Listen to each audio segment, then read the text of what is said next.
السلام علیکم، میں ہوں نجم الثاقب اور آپ دیکھ رہے ہیں ایکسپلورنگ ود نجم۔ اسلامی کیلنڈر سے پہلے سال اور دنوں کو اہم واقعات کی وجہ سے جانا جاتا تھا،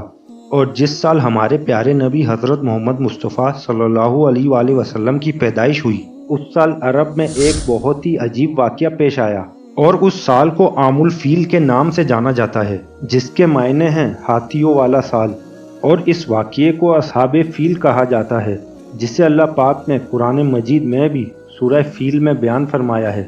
اور یہ اس وقت کی بات ہے جب یمن پر مشرک قوم کا قبضہ تھا، جس کا نام تھا ہنوے، اور ان کا آخری بادشاہ تھا دن نواس، جس نے اس زمانے کے عیسائیوں پر، جو اس وقت کے مسلمان تھے، ان پہ بہت ظلم کرے تھے،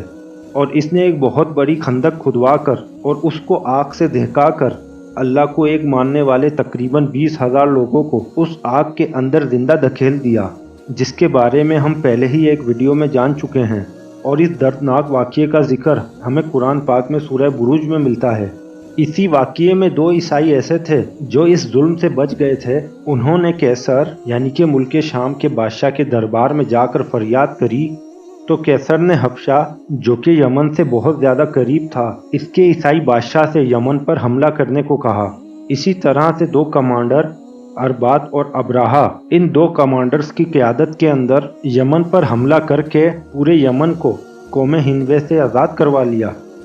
اور اس طرح جن کمانڈرز نے یمن کو آزاد کروایا تھا، یعنی اربات اور ابراہا، ان دونوں میں اقتدار کو حاصل کرنے کے لیے جنگ ہو گئی، اور اربات کو اس جنگ میں شکست ہوئی، اور اس طرح ابراہا کو یمن کا گورنر مقرر کر دیا گیا۔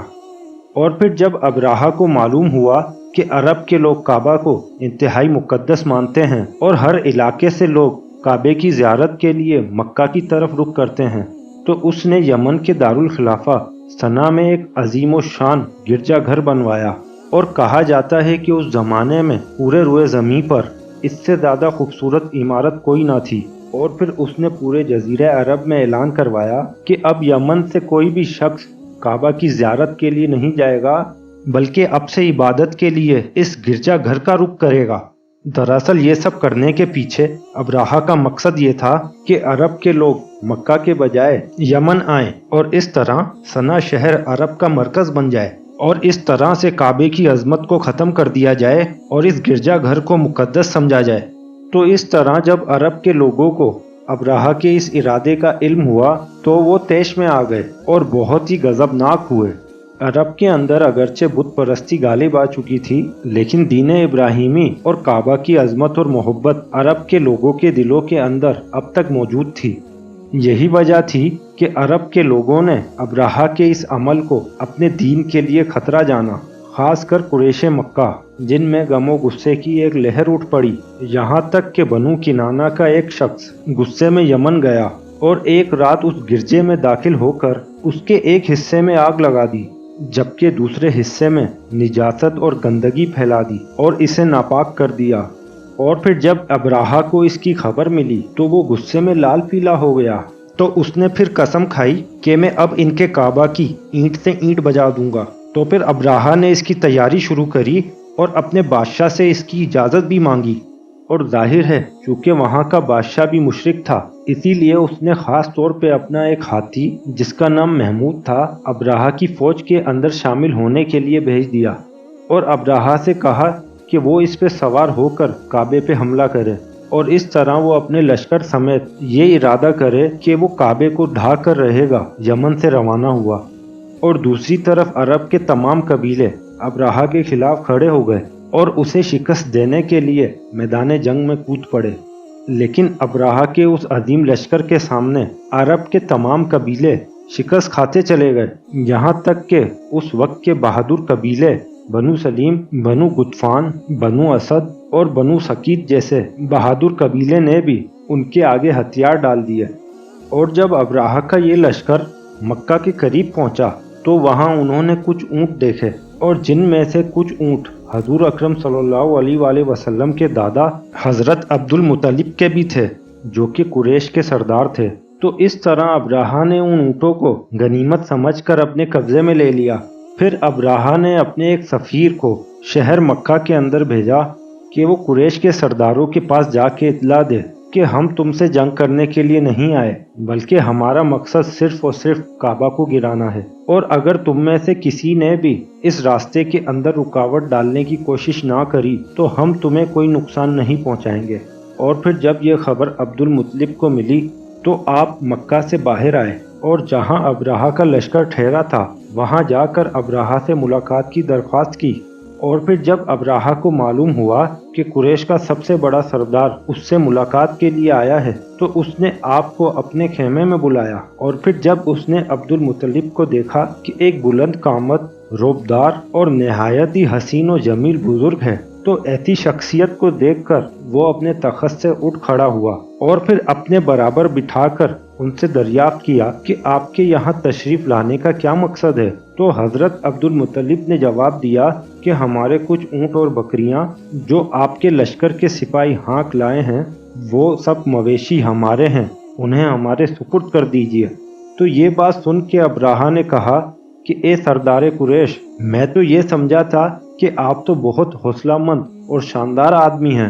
مگر آپ نے مجھ سے اپنے اونٹوں کا سوال کر کے میری نظروں میں اپنا وقار کم کر دیا ہے۔ اونٹ اور بکری کی حقیقت ہی کیا ہے؟ میں تو آپ کے کعبہ کو گرانے کے لیے آیا ہوں، آپ نے اس کے بارے میں کوئی گفتگو نہیں کری۔ تو پھر حضرت عبد المطلب نے کہا کہ مجھے تو اپنے اونٹوں سے مطلب ہے کیونکہ میں ان کا مالک ہوں، اور کعبہ میرا گھر نہیں بلکہ وہ اللہ کا گھر ہے اور وہ خود اپنے گھر کو بچا لے گا، مجھے کعبہ کی ذرا فکر نہیں۔ تو یہ سن کر ابرہہ نے کہا اے سردار مکہ، غور سے سن لیجئے، میں کعبہ کو ڈھا کر اس کی اینٹ سے اینٹ بجا دوں گا اور روئے زمین سے کعبہ کا نام و نشان مٹا دوں گا۔ یہ کہہ کر ابرہہ نے ان کے تمام جانور واپس کر دیے اور عبد المطلب اپنے تمام اونٹوں کو لے کر مکہ واپس آ گئے۔ اور پھر حضرت عبد المطلب نے مکہ کے لوگوں کو حکم دیا کہ وہ شہر سے باہر جا کے پہاڑی پر پناہ لیں، کیونکہ انہیں یقین تھا کہ اس لشکر پر اللہ تعالیٰ کا عذاب آئے گا۔ اور پھر جب تمام قبیلے مکہ سے باہر نکل گئے تو حضرت عبد المطلب مکہ میں اکیلے رہ گئے، اور آپ نے کعبہ کا دروازہ پکڑ کر بارگاہ الہی میں دعا مانگی کہ اے مالک، اپنے گھر کی حفاظت فرما، کیونکہ ابرہہ کے اس عظیم لشکر کا مقابلہ ہم نہیں کر سکتے۔ اور پھر جب صبح ہوئی تو ابرہہ نے بیت اللہ پہ چڑھائی کی تیاری کری اور اپنے ہاتھی محمود کو آگے چلنے کے لیے تیار کرا، لیکن کعبے کے پاس پہنچنے سے پہلے ہی اس کا ہاتھی زمین پر بیٹھ گیا، اور اس طرح وہ اپنے ہاتھی پہ جتنا دباؤ ڈالتا وہ آگے نہ بڑھتا۔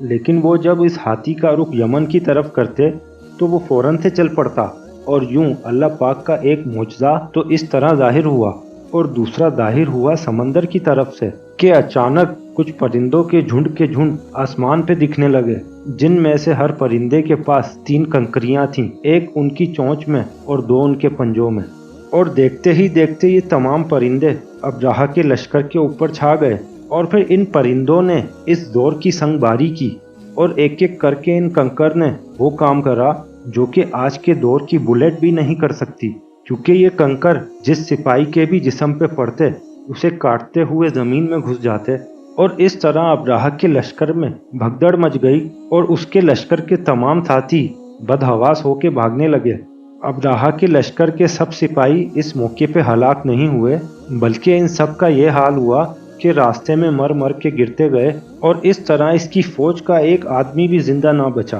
اور سب کے سب ابرہہ اور اس کے ہاتھیوں سمیت اس طرح ہلاک و برباد ہو گئے کہ ان کے جسموں کی بوٹیاں تک ٹکڑے ٹکڑے ہو کر زمین پر بکھر گئیں، اور ایسا لگتا تھا کہ زمین پر جانوروں کا کھایا ہوا بھوسا پڑا ہے جسے وہ چبا کے چھوڑ دیتے ہیں۔ دوستو، اس عبرت ناک واقعے کا ذکر قرآن پاک میں سورہ فیل میں اللہ پاک نے کچھ اس طرح کیا ہے: کیا نہیں دیکھا تم نے کیا کیا تمہارے رب نے ہاتھی والوں کے ساتھ؟ کیا نہیں کر دیا اس نے ان کا داؤ غلط، اور بھیج دیے اس نے ان پر پرندے جھنڈ کے جھنڈ جو پھینکتے تھے ان پر پتھریاں کھنگر کی، تو اس نے کر دیا ان کو ایسا بھس جیسا کھایا ہوا۔ تو دوستو، یہ تھا اصحاب فیل کا واقعہ کہ جو رہتی دنیا تک ایک عبرت ہے کہ کس طرح اللہ پاک نے اتنے بڑے ہاتھیوں کی فوج کو ایک چھوٹے سے پرندے کے ذریعے نیست و نابود کر دیا، اور اللہ پاک نے اس واقعے کے ذریعے رہتی دنیا کے انسانوں کو بتا دیا کہ جو بھی اللہ کے گھر کے متعلق غلط نیت رکھے گا اس کا حشر وہی ہوگا جو کہ ابرہہ کے لشکر کے ساتھ ہوا،